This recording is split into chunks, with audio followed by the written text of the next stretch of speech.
महाभारत से पहले बर्बरिक, जो आगे चलकर खाटू श्याम बाबा बने।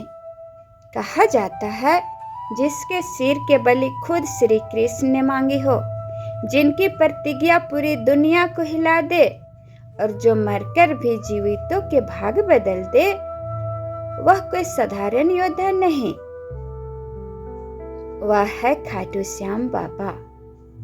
आज की कथा महाभारत शुरू होने से पहले बर्बरिक के जीवन की अद्भुत, रोमांचक और रहस्यमय कहानी, जिसे सुनकर आपके रोंगटे खड़े हो जाएंगे। भीम के पुत्र गद्दाधारी घटोत्कच और नागकन्या मरवी के घर जन्म हुआ एक तेजस्वी बालक बर्बरिक, जिससे लोग तीसरी आंख वाला योद्धा भी कहते थे। कहते हैं जन्म के साथ ही उनके शरीर से ऐसी आभा निकलती थी कि कोई भी उससे देखते ही समझ जाता, यह बालक कभी साधारण जीवन नहीं जिएगा, यह कुछ असाधारण करने आया है। जब बर्बरिक बड़ा हुआ, उसकी माँ ने उसे एक प्रतिज्ञा दी, बेटा हमेशा कमजोर के तरफ से लड़ना। और बर्बरिक ने यह वचन पत्थर की लकीर की तरह दिल में बसा लिया। उसे पता भी नहीं था एक दिन यह प्रतिज्ञा उससे महाभारत का सबसे महत्वपूर्ण मोड़ तक ले जाएगी। बर्बरिक अकेले जंगलों में अभ्यास करता था। सालों की तपस्या के बाद उससे मिला 3 बाण का अद्भुत वरदान। पहला बाण दुनिया के हर लक्ष्य पर निशाना लगा दे। दूसरा बाण जिससे खत्म करना है उससे पल भर में नष्ट कर दे। और तीसरा बाण पहले 2 बाणों को वापस अपनी तरकस में ले आए। कहते हैं अगर वह युद्ध भूमि में उतर जाता तो महाभारत का युद्ध सिर्फ 1 मिनट में खत्म हो जाता। यही उसका सबसे बड़ा सामर्थ्य था और यही उसका सबसे बड़ा संकट भी। महाभारत की दहलीज पर बर्बरिक का आगमन। महाभारत का युद्ध शुरू होने ही वाला था।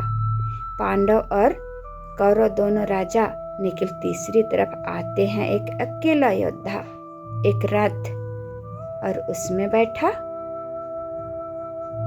बर्बरिक, जो अभी हमारे पास खाटू श्याम बाबा हैं। लक्ष्य था कमजोर की सहायता करना। लेकिन बर्बरिक को नहीं पता था कि दोनों सेनाएं लगातार बदलती रहेंगी। एक बार पांडव कमजोर होंगे, फिर कौरव कमजोर होंगे, और वह अपनी प्रतिज्ञा की वजह से लड़ाई बदल बदल कर करता रहेगा। इससे युद्ध अंत हो सकता था। श्री कृष्ण ब्राह्मण का वेश धारण कर बर्बरिक के सामने आए। उन्होंने पूछा, कितने समय में युद्ध को समाप्त कर दोगे? बर्बरिक मुस्कुराए और बोले, बस एक पल में। मेरे 3 बाण काफी है। श्री कृष्ण यह सुनकर चकित हो गए। उन्हें समझ आ गया यह बालक खेल बदल सकता है। वह कठिन प्रश्न जिनसे दुनिया बदल दी। श्री कृष्ण ने पूछा, तुम किसकी तरफ से युद्ध करोगे? बर्बरिक बोले, जहां अन्याय होगा, जहां कोई कमजोर होगा, मैं उसी की तरफ से लड़ूंगा। लेकिन श्री कृष्ण जानते थे अगर बर्बरिक युद्ध में शामिल हो गया तो उसके बाण बदलते हालात देखकर कभी पांडव को तो कभी कौरव को कमजोर मानेंगे और युद्ध कभी खत्म नहीं होगा। युद्ध और धर्म की रक्षा के लिए श्री कृष्ण ने बर्बरिक से मांगा, मुझे तुम्हारा शिष्य चाहिए। पल भर को दुनिया थम गई। इतिहास में ऐसा कभी नहीं हुआ था कि भगवान स्वयं किसी भक्त का सिर मांगे। लेकिन बर्बरिक मुस्कुराए, यदि यह धर्म का रास्ता है तो मेरे सिर आपकी सेवा में। बर्बरिक अपना सिर दान कर दिया, हंसते हुए बिना डरे, पूरे ब्रह्मांड को साक्षी बनाकर। यही सिर बाद में खाटू श्याम बाबा के नाम से स्थापित हुआ और संसार उन्हें खाटू श्याम बाबा के नाम से मानने लगा।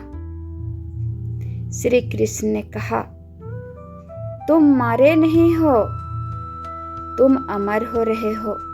उन्होंने बर्बरिक के सिर को एक पहाड़ी पर रखा जहां से वह पूरे महाभारत युद्ध को देख सके।